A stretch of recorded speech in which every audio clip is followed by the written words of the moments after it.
Hi everyone, today I will compare in between Continue.dev and Copilot, which is the best AI coding tool in 2025. Let's find out. Make sure to watch till the end.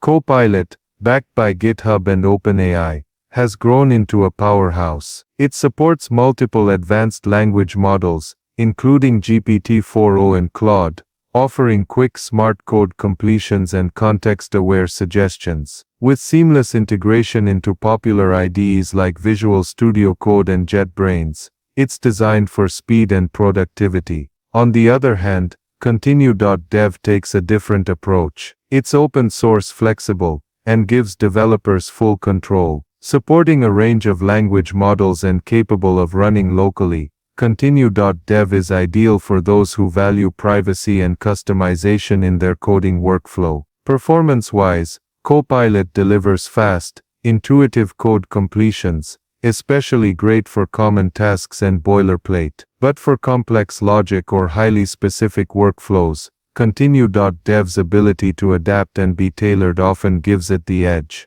Cost is another factor. Copilot runs on a subscription model, while Continue.dev is free to use, though integrating certain models may carry usage fees. So which is best? If you want a plug-and-play solution with strong community and support, Copilot is tough to beat. But if you're a power user craving flexibility, transparency and full control, Continue.dev may just be the smarter choice in 2025.